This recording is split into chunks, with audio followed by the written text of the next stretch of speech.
Mana turaguha icubahiro muri kino gitondo, dusubiye kuduza ishimwe n'icubahiro kuri wewe Mana. Niwe waduhaye kano karyo kugira dushobore kuba mu bwiza bwawe, niwe wadutumiriye kuri ayo meza. Nico gituma Data wo mu ijuru subiye gusenga, reka ugirire neza umuntu wese yashitse muri kino kibanza mu izina rya Yesu Kristo. Reka inzimano yawe Data wo mu ijuru, umuntu wese ari hano muri kino kibanza Mana yigeko mu izina rya Yesu Kristo. Ntaba ari twebwe, ariko izina ryawe Mana rirushirize gushigwa hejuru. Ndakweretse uyu mwanya wose Mana tugiye kubana hano mu ijambo. Reka bari ugaragara kuko niwe witwa jambo. Reka wihishurire ubwoko bwawe Mana. Reka ugirire neza Mana ubwoko bwawe. Reka dukurire mu iryo jambo ryawe Mana. Reka mwami wanje twakire Mana ibikomoka muri iryo jambo ryawe. Ahasigaye ni wewe ushizwe hejuru, ni wewe twamamaza, ni wewe duhaye icubahiro mu izina rya Yesu Kristo. Amen. Haleluya. Muri kino gitondo natewe iteka ryo kuba imbere yanyu kugira dusangire ijambo. Umutwe w'ijambo numva Imana yandongoye kuvuga ni inyungu zo kurondera mu nyonga z'Uhoraho. Inyungu zo kurondera mu nyonga z'Uhoraho. Imana ihezagire abashoboye kuturongora mu gitondo umwanya wa 2:30 baturongoreye muri uwo mutima nyene, aho batubwira yuko dutegezwa kurondera mu nyonga z'Uhoraho. Nanje bihuriranye numva Imana yashize ku mutima gusubira kuvuga inyungu turonka mu nyonga z'Uhoraho. Haleluya. Hari indirimbo dukunda kuririmba tusanzwe tuyizi, bavuga ngo mu nyonga zawe heza, aho niho nagenewe. Mu nyonga zawe heza, aho niho nagenewe. Uyu muririmvyi yari yarahishuriwe, yari yaratahuye yuko kubaho kwiwe kwagenewe kuba mu bwiza canke mu nyonga z'Uhoraho. Ngwaho niho nagenewe, niho twagenewe kuba, niho twagenewe twebwe twakurikiye Kristo. Aho niho twagenewe, aho niho duhamagariwe kuba, mu bwigobeko, mu bwihisho, muri asile, muri abri bw'isumba vyose. Akaca avuga ngo unzigamiye mu maboko yawe. Iyo novuga ni resultat, nivyo turonkera muri yo presence, turazigamwa. Unkikuje impande zose, aho niho nduhukira akaruhuko ko muri presence y'Imana. Haleluya. Imbere yuko nza kuvuga izi nyungu, ndashaka mvuge bene data, Imana mu kuturema yaturemye kugira tugiranire imigenderanire nayo. Ivyo murabizi, kumbure musanzwe mubizi, ariko mugabo n'abadasanzwe babizi ndashaka ngo muvyumve mu bitahure.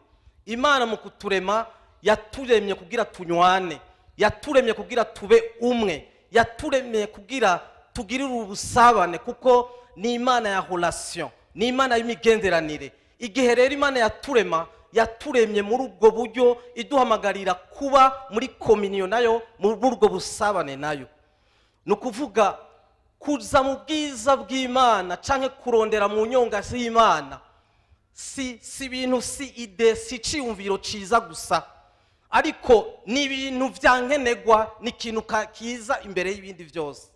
Haleluya! Ni ikintu kiza imbere y'ibindi. Kuza mu nyonga z'Uhoraho canke kurondera mu bwiza bwayo ni ikintu kiza imbere y'ibindi, si ikintu dukora kuko ibindi twabihejeje, si ikintu kiza kuko tubonye akanya aka na kariya, ariko ni ikintu kiza imbere y'ibindi. Haleluya!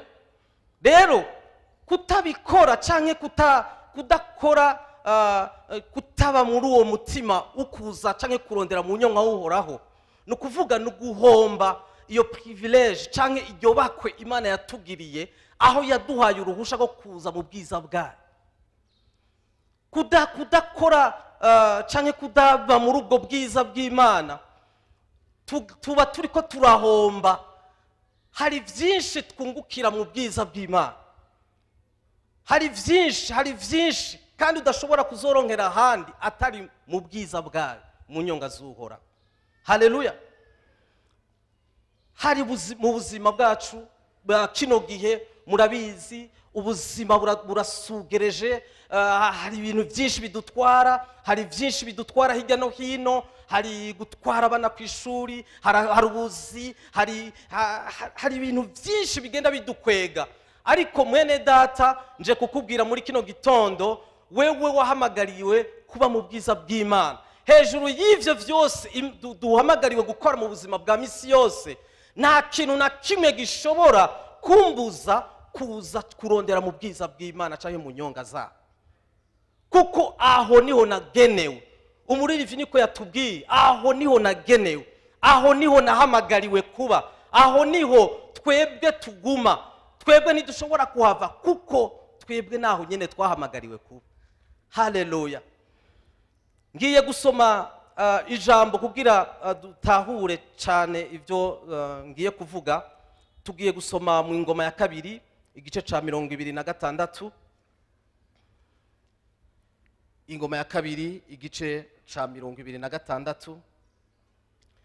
Nuko abantu bose b'Abayuda bahitana Uziya baramwimika, bamusubiriza ku nganje y'umwami se Amaziya. Uziya yari amaze imyaka 16. Niwe yasanuye Eliyote, ahagarura i Buyuda umwami Amaziya amaze guhambya ba sekuruza. Nuko Uziya yari amaze imyaka 16 igihe yaja ku nganji, araheza ayimarako imyaka 52 i Yerusalemu. Nyina yitwa Yekiriya w'i Yerusalemu nyene. Umurongo wa 4, akora ivyiza Uhoraho ashima, nk'ivyo se Amaziya yakora vyose. Ashira umutima kukurondera Imana mu gihe cyose. Ashira umutima kukurondera Imana mu gihe cyose ca Zekariya, umuntu yamwigishije kubaha Imana. Kandi uko yakomeje kurondera Uhoraho, Imana yamuhaye umugisha. Haleluya! Iyi ni histoire y'umwami Uziya.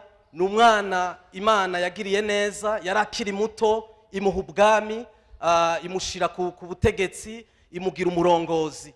muri kino gitondo ndashanda kubwire yuko twese twahamagariwe kuba abarongozi mu bitahu. Ushobora kuba umurongozi, ushaka kuba uri umurongozi ku buzima bwawe, uri umurongozi w'ubuzima bwawe, uri umurongozi, bamwe n'abarongozi b'imiryango, bamwe n'abarongozi mu buzi butandukanye, ariko twese Imana mu kuturema yatugize abarongozi. Imana rero iratora uyu mwami Uziya akiri muto cyane, yari afise imyaka 16. Hanyuma imaze kumushiraho Uziya mu buto bwiwe, igitangaje cyane muri histoire nuko yarazi yuko ntashobora gushika kure atarondeye Imana, ntashobora kurongora neza atarongoye Imana. Ndashaka mpagarare umwanya mutoyi kuri iyi nkuru, mvuge ibintu cyane cyane abantu bakunda kwitwaza kutarondera Imana canke kutaba mu nyonga z'Imana. Icambere, ndi mutoyi, ndacyari muto. Umwami Uziya yari akiri mutoyi, yari afise impamvu zo kuvuga ngo ndacyari muto, ntiyaragera yuko ndongenda Imana. Haleluya. Iyi myaka ya 16 ni imyaka y'ubuyabaga, aho ya adolescence, aho umuntu umujene aba yiyumva, aho yumva ibintu byose ko abimetriza, aho yumva yuko ibintu byose ndazi ngene nzobikora, jewe ndabibona byose, kwa kundi umuntu ashobora kwibaza. Yari akiri muto, ariko mu buto bwiwe yaratahuye yuko we ntashoboye gushika kure atabaye mu bwiza bw'Imana, atarondeye Imana, adafatanye n'Imana. Ndashaka kubwira umujene wese ari hano muri kino gitondo, mu buto bwawe niyagira icyumviro na kimwe gishobora kukubwira ngo jewe ndametrize, niyagira ikintu na kimwe gishobora kukubwira ngo jewe ndashoboye. Ariko muri kino gitondo je kukubwira nk'uko uyu mwami yari akiri muto, mu buto bwiwe yavuze ati jewe sishoboye, ndashaka ngo uhindukirire Imana, uvuga uti Mana ntaho nshoboye gushika. Haleluya. Ikindi kigira kabiri dushobora kubona icitwazo abantu bashobora guhagarara ko, ndakwije, jewe ndakwije, none jewe noza kurondera Imana, je byose ndabifise, byose bigaragara byose, none niye mpamvu hari abantu boruja kubwira ubutumwa ukamutumbera akabanza akakubwira ivyo, byose ndabifise, ahubwo mbwira nimba ukenye mbwira ndaguheko. Donc bo bazi yuko kurondera Imana ari ubukene, turondera Imana kubera ubukene. Haleluya. Donc ndakwije. Uyu mwami Uziya yarafise iyo mpamvu, yarashobora kuvuga iyo mpamvu, yarashobora kuyihagararako mu kutarondera Imana, kuko yari umwami, yaraganje, yarafise ibikwiriye, yarafise ibimuherekeza, yarafise ibintu byose bikwiriye. Ariko hejuru y'ivyo byose yaravuze ati ibi byose n'ubusa ntari kumwe n'Imana. Haleluya. Iyi ngiyi impamvu abantu benshi bakunda kuba bariko barahagararako bavuga ngo nibikwiriye, jewe sinza kurondera Imana. Haleluya. Iyindi mpamvu igira gatatu, ndi occupé, mfise byinshi nkora, uruva akazi karantwara, uruva nja hirya no hino, mfata ama voyage, ibige n'ibiki bya bintu byose bashobora kwitubaza. Ariko nguyu uyu mwami mu gutwara mu gihe ciwe yaratwaye, cyari igihe cy'ingwano, cyari igihe cya conquête, cyari igihe hari ukugwana, bagenda bagwana, bafata amateritoire, bafata udutumba, bafata amakomine, bafata amaprovinsi. Cyari igihe n'ukuri, cyari igihe cyo gukora, aho yari gushobora kwitwaza yuko ari busy. Ariko nguyu umwami atwara igihugu, ariko aravuze ngo naho jewe ndi busy, naho jewe mfise ibindemereye ibikorwa byinshi, jewe ndazi kuroranirwa kwiwanje yuko kuva kuhoraho. Nigiki mwene data we uvuga yuko udashoboye, nigiki cyoshobora kugutwara umwanya aho ushobora kuronka umwanya wo kuza kurondera mu nyonga z'Imana? Ariko nguyu umwami araza akakora ku mitima yacu, akatwereka yuko byose bivana n'ishaka ry'umuntu, byose bivana n'intumbero umuntu yafashe, Haleluya. Byose bivana aho wewe wajanye ubuzima. Rero nguyu Uziya, umwami Uziya, nguyu tushobora kumwigira ko byinshi, ariko reka mbandanye gatoyi. Nukuvuga nguyu aragiye ku butegetsi, nguyu Imana imugiriye neza. Ijambo ryatubwiye yuko yatwaye imyaka 52, kandi batubwira yuko ngo abantu bose nukuvuga abanyagihugu bose ngo bari babinezero, nukuvuga baramuherekeje, baramwimika, nukuvuga yuko barabinezererewe, baramwimika, bararyoherwa. Hanyuma nguyo atwaye imyaka 52. Nukuvuga ugutwara imyaka 52, ibi bitwereka yuko ivyatumye aroranirwa iyo myaka nk'iyo yose ku butegetsi, agatwara imyaka nk'iyo, bigaragaza yuko sokre canke ibanga ryari rihagaze mu kurondera Imana. Haleluya. Mwene data, urashaka kuroranirwa, rondera Imana. Mwene data, urashaka kubaho bwa buzima, hari indirimbo dukunda kuririmba ngo aho uri hari ubuzima. Bijya ntitubivugisha umunwa, ariko mugabo nukuri kuzima, nukuri ahari haba ubuzima. Ngo Uziya mu buto bwiwe, mu gutwara kwiwe, mu buto bwiwe, nguyu aratahuye ibanga ry'ukuroranirwa. Si nivyo gusa, umurongo rero wa 5 ngo ashira umutima mu kurondera Imana mu gihe cyose ciwe ca Zekariya. Hanyuma ngo kandi uko yakomeje kurondera Imana yamuhaye umugisha. Haleluya. Ngiyi resulta, ngiyi inyungu igaragara ijanye ihagaze mu kurondera Imana, mu kurondera mu nyonga z'Imana. Ngiyi inyungu yaronse umwami Uziya. Iyo bavuze bati Imana umuha umugisha, nucubona amafaranga gusa, ibizu byinshi gusa, nuhava ubona uhagarara kuri ibyo. Ariko Imana yivuze ngo prosperite, nukuvuga twebwe nk'abantu bagendana n'Imana, ubutunzi bwacu buhera indani, ubutunzi bwacu buhagaze kuri bya migenderere yacu n'Imana. Nukuvuga Imana irazi ikatwubaka indani kwanza, ikaduhishurira, ikaduhingura, ikaduha vya bindi bikenewe byose bijanye no mu mpwemu. Hanyuma iyo bimaze kugaragara mu buryo bw'indani, bikazana rero novuga ni ivyamwa, bigasohora ivyamwa, akaba ariko kuroranirwa mu buryo bugaragara, tukabona amahoro, tukabona umunezero, tukabona ivyo byose Imana igendera bitugirira. Uko niko bita umugisha. Haleluya.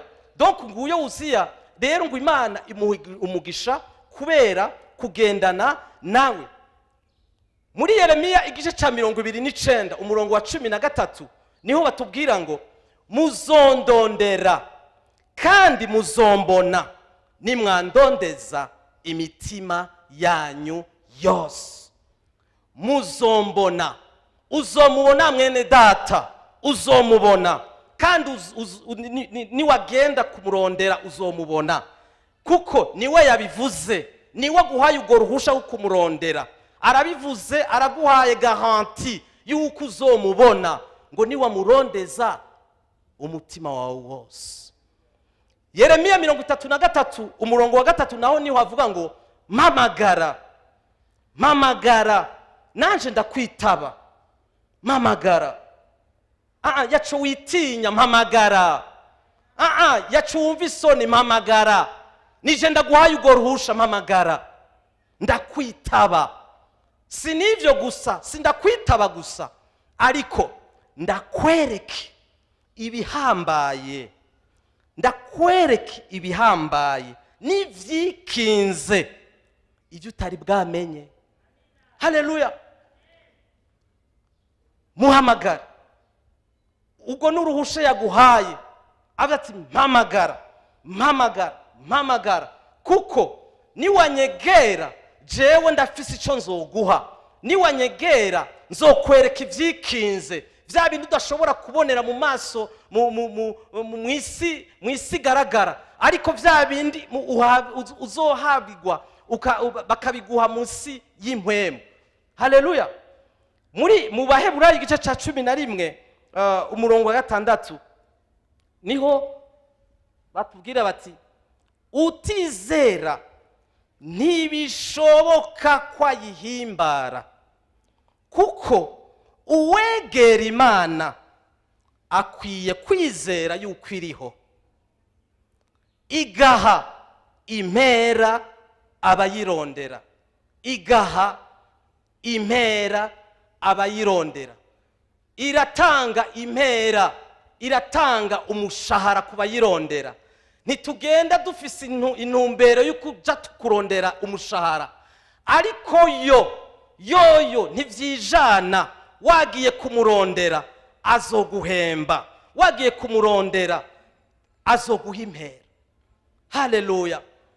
None izo mpera nizihe bene data? Nizihe izo nyungu? Nizihe? Icambere ngomba kuvuga, Imana mu bwiza bwayo iraturongora, iraduha direction, iratuyobora mu nyonga zabo. Ijambo ry'Imana muri Zaburi ya 23 bavuga ngo arandongorera, aranjana, andongorera hafi y'amazi. Uko niko avuga umwanditsi wa Zaburi yari Dawidi. Niwe yekarabivuga mu Migani 16 naho umurongo w'9 naho bakavuga ngo umutima w'umuntu wigerera inzira yiwe, ariko uhoraho ni watumbereza ibirenge vyiwe. Uhoraho mwene data ni wazotumbereza ibirenge vyawe. Uhoraho ni wazotumbereza ijya projet yawe. Uhoraho ni wazotumbereza kijya gikorwa cawe. Uhoraho ni wazobishira ku murongo, kuko ngo umutima w'umuntu wigerera inzira yiwe. Umutima w'umuntu ufise aho ugarukira mwene data. Wewe ntushobora kwirongora ngo wishikane, ariko turafise umurongozi, turafise umuntu aduherekeza, ni turafise wa wundi tujana ku ntambuko ku yindi. Uwo niwe rero duhamagariwe kwegera, kubera uyo yaratwemereye ko azoturongora. Mu Migani igice ca 20 umurongo wa 24 niho bavuga ngo urugendo rw'umuntu ruva kuhoraho, urugendo rw'umuntu ruva kuhoraho, urugendo rw'umuntu ruva kuhoraho. None umuntu buntu yotahura inzira yiwe bite? Haleluya. Ibi vyose biratwereka yuko bene data naho dushobora kwishikana, naho dushobora kwigerera, turakeneye kurongorwa n'iyo Mana. Urashobora kwibaza yuko ushobora kuba ubimetriza, ariko mwene data nje kukubwira muri kino gitondo, wewe ntacu ushoboye kumetriza, na experience ushobora gukorerako. Ngo ujye umwami Dawidi igihe cyose yari ku rugamba, igihe cyose aronsa akanya yarasubira inyuma akaja kurondera Imana. Imana ikamuha strategy, Imana ikamuha ingene ashoboye gukora uingwano, Imana ikamubwira ingene akwiye kubigenza. Igihe cyose genda urabe mu gitabo, genda urabe uwo mwami Dawidi ngo yarahindukira, ngo yagenda gukonsulta Imana, yagenda gukonsulta. Iyumvira umuntu ari ku rugamba, afise abasoda benshi, azi kugwana, afise ubuhinga bwose, afise ibikenewe vyose, aho yovuga ngo ndabimetriza, ndabishoboye, ndashobora kubikora neza. Ariko aratahura yuko ntashobeye gushika, n'ingwano ikurikira ntazi ingene ziza kugenda, ariko agaca asubira inyuma akaja kurondera Imana. Mene data gira ndakubwire, mu bwiza bw'Imana Imana iraturongora, mu bwiza bw'Imana Imana iratwugurura amaso, mu bwiza bw'Imana Imana iratwereka ingene dukwiye gukora ibintu n'ingene tutakwiye kubikora. Haleluya. Mbega waruzi yuko mene data ushobora gukora umugambi, Imana ikakubwira ngo wewe uyu mugambi ntukwiye kuwukorera muri Bujumbura, wewe Jimuyinga. Haleluya. Kuko ari hibona yuko uwo mugambi ari uzobororanirwa. Haleluya. Turakeneye kurongorwa abantu b'Imana, turakeneye kurongorwa. Ivyo navyo nitubikura mu ibarabara, ivyo navyo nahandi tubikura atari muri presence y'Imana. Kare Obed ari karaturongora yatubwiye umuntu witwa Yehoshafati. Murashobora kuza kuraba, nituza kumusoma ingoma ya 2 igice ca 20. Yehoshafati yarasugerejwe n'amahanga atandukanye, abamoni, abayewusi n'abandi bose batandukanye. Yarasugerejwe, yaramerewe nabi. Baratubwira yuko hageze n'igihe agira ubwoba, aho yumva afise ubwoba, yumva yuko kabisa biraheze tugiye gutikira. Ariko ikintu ni kimwe, aratahura yuko hariho Imana. Haleluya, aratahura yuko hari Imana. Nje kukubwira mwene data, muri ubwo bwoba, nje kukubwira muri ivyo bigusugereje, haracariho Imana. Nje kukubwira yuko Imana yacu irahaba. Imana yacu mu bihe bitandukanye, mu bihe bigoye iraseruka. Iki nico yakoze rero uyu Yehoshafati n'abiwe, arabarahindukira ngo baja kubaza Imana. Bagiye kubaza Imana, ikintu kimwe Imana yamuhaye, yamubwiye ngo iyo ngwano si yawe. Mene dacaje kukubwira ngo iyo ngwano si yawe. Ivyo uri kuracamwo iyo ngwano si yawe. Ivyo uriyumvira si ivyiwawe, kuko hari uwundi agihaguhe ingene bigenda. Haleluya. Imana rero yamubwira ngo iyo ngwano si yawe. Hejuru y'ivyo Imana imuha ingene rero agiye kuza kugwana iyo ngwano.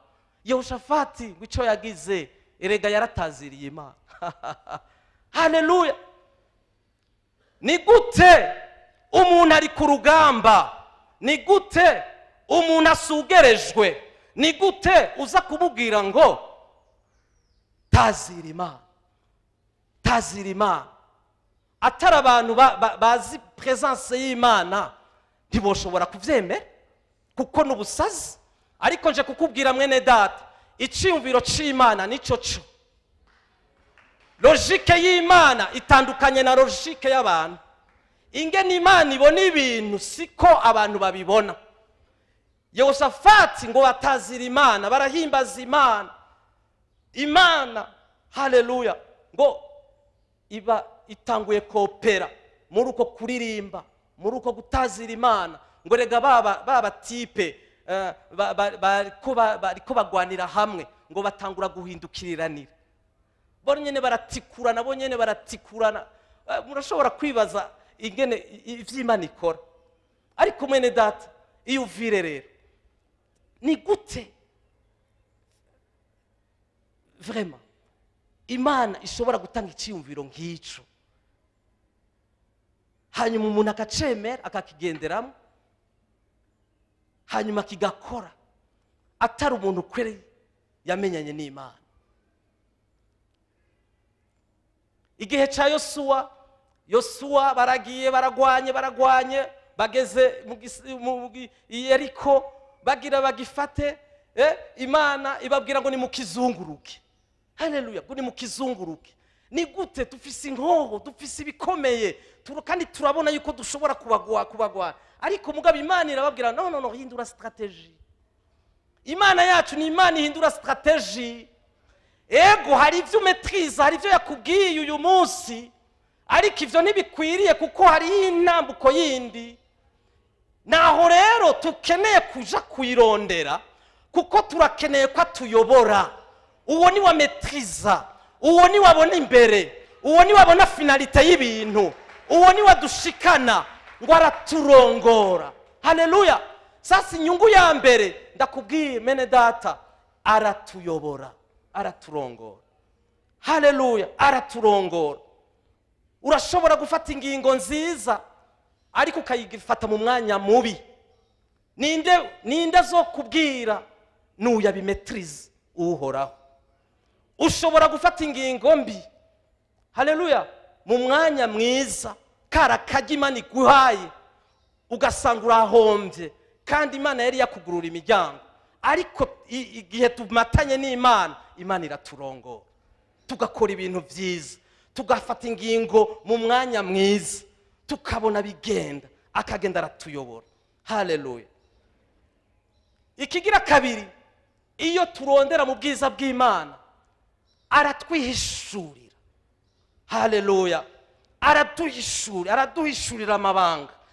Icambere abanza kubwira, abanza kutwihishurira we, tukamumenya. Mwene atandanje kukubwira, urakeneye kumumenya gose. Uko tugenda tubana nawe, agenda twihishurira. tugenda tumumenya, tugenda tumubona, akagenda aratwihishurira. Turakeneye guhishurirwa. Ivyo navyo ntahandi dushobora kubironka atari mu bwiza bw'Imana. Haleluya.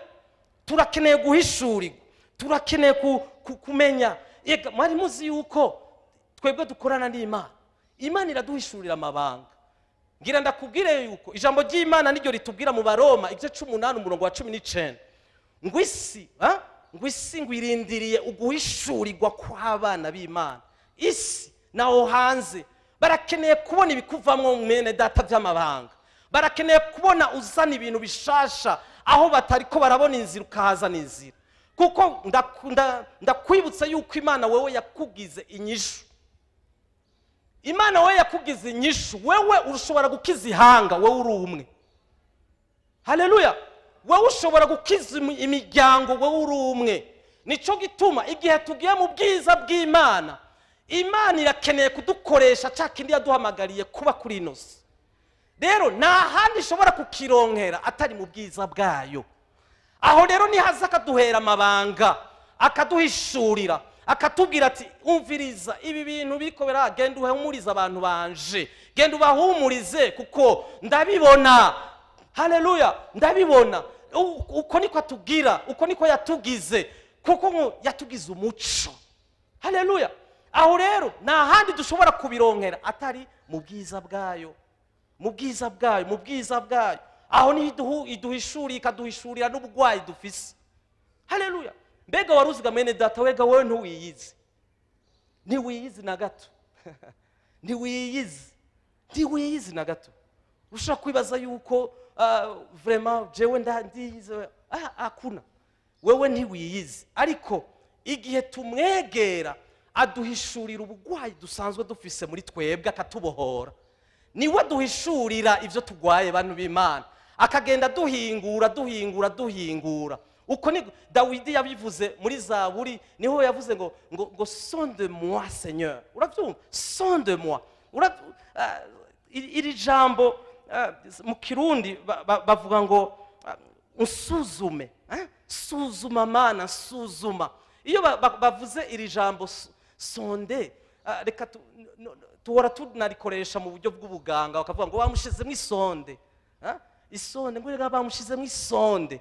Nukuvuga ni ikintu binjiza nyene bakikinjira indani hariya, indani rimwe na rimwe kigakora fonction, kigakora mu gusohora ibintu kumbure kuko vyabuze aho bica muri voie normale, mu nzira zisanzwe zihari.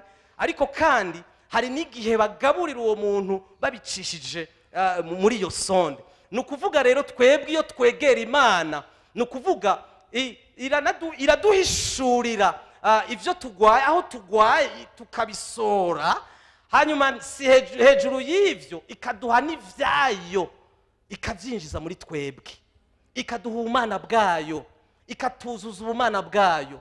Nta handi bishobokera mwene data, nta handi atari mu bwiza bwayo. Ngizi inyungu mene data wewe uhamagariwe kubamwo, kuko nta muntu numwe ari hano muri kino kibanza yahamagariwe guherekeza abandi. Wewe ibi ni ivy'iwawe, si ivy'iwanje gusa, si ivy'abanaka gusa, ariko twese uko turi hano muri kino kibanza, ngizi inyungu turondera mu bwiza bwayo. Rero mwene data urahamagariwe kuba muri ubwo bwiza bwayo. Haleluya. Haleluya. Ijambo ry'Imana niryo tubwira ngo abantu banje, mon peuple bapfuye, péri, bishwe no kutamenya. Kutamenya iri jambo kutamenya, ugiye kuraba mu itsitso ry'Igiheburayo canke Ikigiriki, iri jambo usanga rifise aho rihuriye no guhishurirwa. Abantu banje bapfuye no kubura guhishurirwa. Haleluya. Mene data, naho dushobora gushika Imana itagiye iratuzazurira, igenda iraduha dukeye, iduhishurira, tugenda twavansa. Aho niho biryohera, aho niho ubuzima bugwirira, aho niho twagukigwa, aho niho tugenda dukurira, kuko tumatanye nayo ikazana bwa buzima bwayo ikabushira muri twebwe. Haleluya. Ikindi naco kindi mu bwiza bwayo turaharonkera ubwenge, turaharonkera sagesse. Iyo bavuze ubwenge mene data, si bwa bwenge turonkera mu ishuri oya, ariko iyo tuvuze sagesse, ubwenge Bibiliya ivuga ni ukuvuga ni ubwenge Imana itanga yo nyene, atahandi ushobora kubukura mwene data, atahandi ushobora kubukura. Mu ijambo ry'Imana mu migani, Imana yihishura nka bwenge. Imana ni bwenge. Urakeneye bwenge mwene data, urakeneye ubwenge ingene urongora abandi ku kazi, urakeneye ubwenge ingene urongora abana muhira, urakeneye ubwenge ingene utwara abandi mu migenderanire ufitaniye hamwe n'abandi, urakeneye ubwenge ingene uvuga mu gihe kanaka, urakeneye ubwenge mwene data. Nta handi ushobora kubikura ubwo bwenge, nta handi ushobora kubugwa atari mu nyonga z'Uhoraho. Uyo rero bwenge igihe ugiye kumwegera, uyo araza nawe akaguha ubwo bwenge, akabugutransfera. Salomo, umwami Salomo yari gusaba ibindi, yari gusaba ibikwegana, ariko igihe yaronka akaryo akaba imbere y'Imana ikamubwira ngo saba icyo ushaka, yasavye ubwenge. Haleluya, yasavye ubwenge. Mwene data, urakeneye ubwenge, urakeneye ubwenge gusumba ibindi, urakeneye ubwenge, turakeneye ubwenge. Haleluya, hose aho uri, aho ugeze, mu ivyo urimwo, aho woba uri hose, urakeneye ubwenge, la sagesse. Haleluya. Nico gituma Bibiliya rimwe na rimwe abantu babuze sagesse ibita ibipfu, ibita abasazi, les insensés. Niko ivuga Bibiliya, abantu badafise ubwenge. Ariko ubwo bwenge nta handi dushobora kubukura, nta handi atari mu nyonga z'Uhoraho. Aho niho turonkera ivyo, ayo ma substance, ivyo vyunyunyu, nta handi dushobora kubikura atari mu bwiza bwayo. Haleluya. Mene data, ndabizi ko benshi babizi ibindi ko ndavuga, ndabizi, ariko mugabo ndashaka kugutera intege, bandanya kurondera Imana. Wa undi nawe yaracitse intege, ndashaka kumubwira ngo vyuka, kanguka mwene data. Nibiki? Uri mu maki, kanguka, kuko turakeneye Imana. Haleluya, turakeneye Imana. Ikindi naco kigira kane, turakingigwa, protection, turakingigwa. Haleluya, turakingigwa. Iyo tuvuze gukingigwa no kuvuga sinshatse kuvuga ngo sishatse kuvuga kwa kundi tubibona mu gukingigwa gusa iyo tugenda, iyo tugiye ku kazi, umuntu ni yari karasenga Mana urankingira, byayo urabibona. Sishatse kuvuga kuko Imana yaremeye kwibana natwe kadukingira. Ijambo ry'Imana ryo tubwira ngo hari umumarayika ngo akamfye ari autour de nous, ari impande zacu, uyo ngo aradukingira, akaduproteja contre les dangers. Haleluya. Aho ubwo ni buryo busanzwe, ariko kandi igihe turi mu bwiza bw'Imana canke igihe turondera Imana, ico gihe impwemu y'Imana ikominika n'impwemu yacu biciye muri impwemu yera ari muri twebwe. Rero igihe cyose hari ikintu ibona imbere gishobora kuba ari danger kuri wowe canke gishobora kukugirira nabi, iraza ya mpwemu y'Imana ikakominika na mpwemu yacu, ikavuga ngo hajya ntujeyo, ijya association ntuyijemwo, kuko imbere bigiye gupfa, bajya abantu ntiwifatanye nabo. Ivyo nta handi dushobora kubironkera iryo jambo canke iryo jwi ry'Imana atari mu bwiza bw'Imana. Nta bandi bashobora kuronka iryo bakwe ryo gutahura canke kumva ijwi ry'Imana atari abantu ba develope canke bagiranira imigenderanire n'Imana, atari abantu bavuga bati ku munsi ndakeneye kubana n'Imana. Mwene data, reka ndakubwire, urakeneye kumva ijwi ry'Imana, kandi Imana iravuga.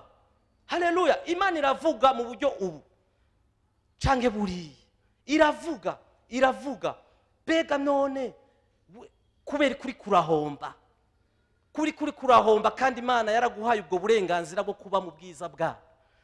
Ariko turakeneye mwene data, turakeneye ubwo bwenge, turakeneye kuba muri iyo protection. Ntidukeneye ko tuja mu bintu hanyuma tugahusha, hanyuma tukagaruka, hanyuma tugasubira tugahindukira, hanyuma tukaza kugaruka kuri yo.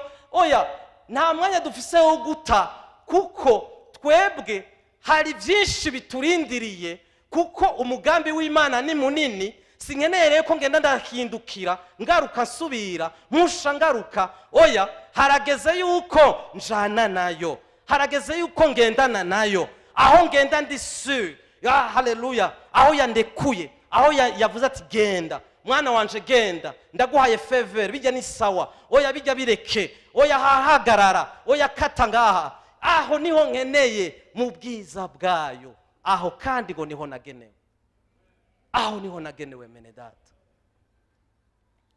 Ndangiza, kuko ibyiza turonkera mu bwiza bw'Imana, abantu b'Imana ni byinshi cyane, ni byinshi, nitwobivuga ngo tubiheze.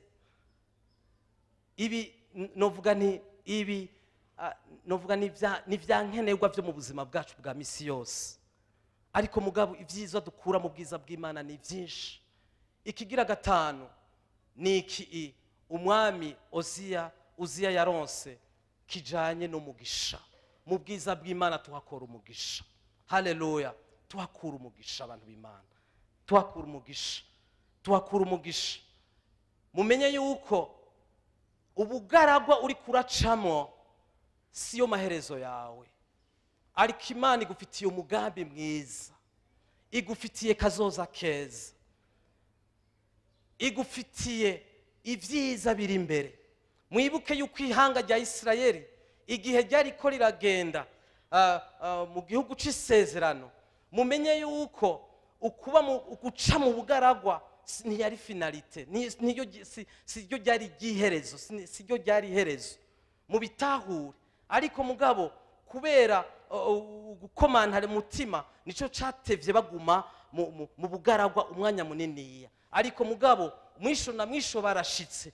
Nje kukubwira mwene data, ubwo bugaragwa uri kuracamwo umenye yuko siryo herezo ryawe. Haleluya, siryo herezo ryawe, ariko hari ibindi. Kuko ijambo ry'Imana itubwira ngo kuko nzi ivyiyumviro ndabiyumvirako. Muri Yeremiya 29 umurongo wa 11 niho babivuga.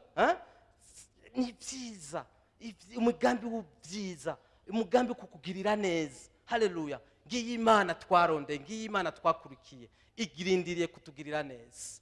Haleluya, iriteguye kutugirira neza, iriteguye kutugirira neza. Reka nsaba abaririmbyi bahaguruke badufashe.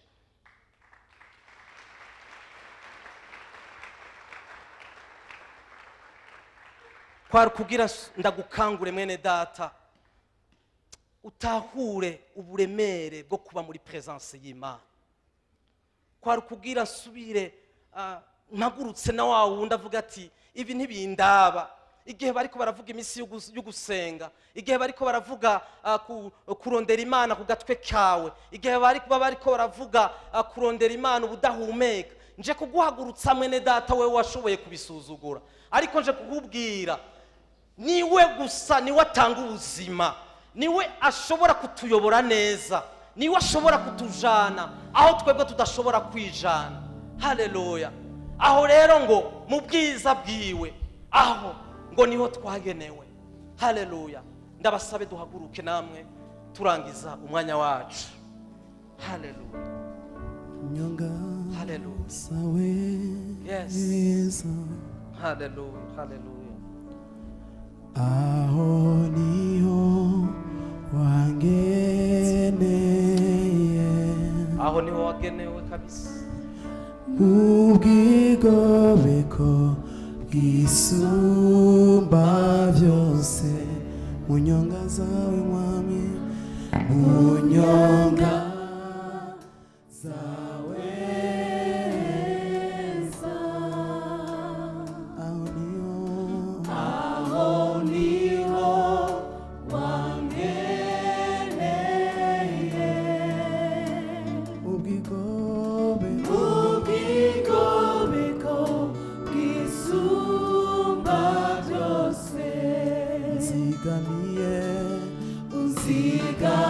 ngiye mu maboko yawe unkikuje impande zose unkikuje impande zose aho niho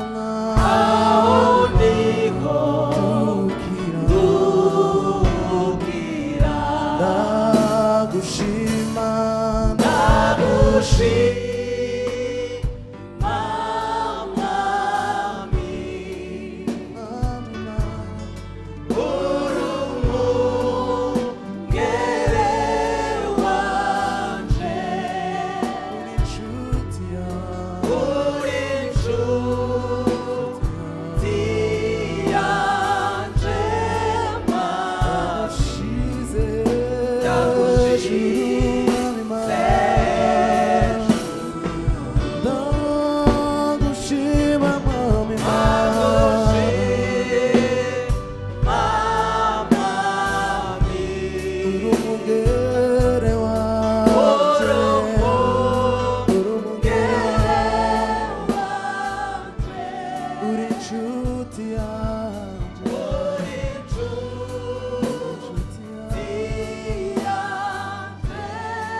ndashaka uduze ijwi ryawe umubwire uti Mana nyongerereza Mana shira mwami wanje inyota yo kukurondera muri jewe haleluya Mana gwiza inyota yo kukurondera Mana aho niho wangene Mana sinkeneye Mana guhusha ikintu na kimwe cyo muri presence yawe ariko mwami wanje sinkeneye guhusha na kimwe muri kino gitondo ndakeneye Mana ibiva kuri wewe ndakeneye Mana ubwiza bwawe nico gituma data wo mwishuru mwami wanje nyongerereza mwami wanje yo nyota muri wewe hari ubuzima muri wewe hari ubushobozi muri wewe aho niho twambikirwa muri wewe aho niho dukirira muri wewe aho niho twugurukira amaso muri wewe aho niho turonkera ubwenge muri wewe aho niho turonkera direction muri wewe aho niho hari ubushobozi muri wewe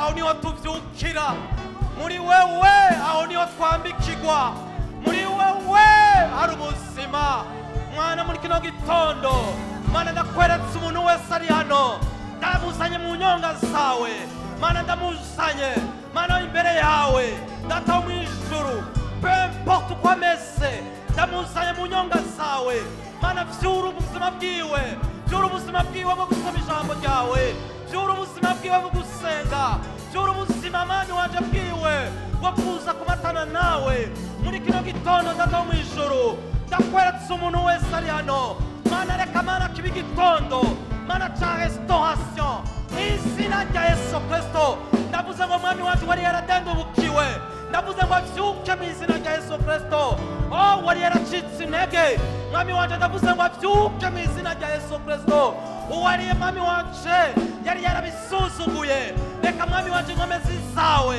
zibe ku buzima bwiwe izina rya Yesu Kristo arataya moshete yebos rete yebos sanda yabashekere yebos rente yebos sanda yamashaka yabas haleluya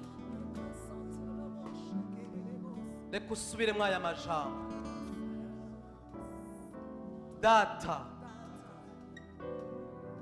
uyu munsi ndumvise ijambo ryawe kandi nukuri nico gituma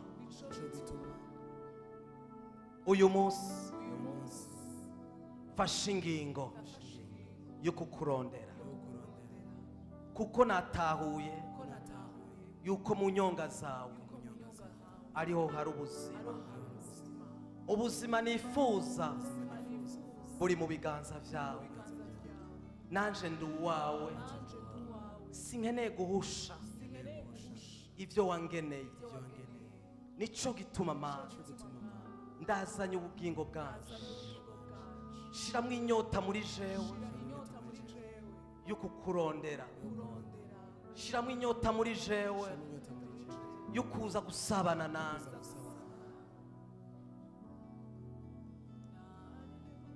zana ubuzima muri jewe, ubuzima bwo gusoma ijambo ryawe, ubuzima bwo kurondera biciye mu masengesho,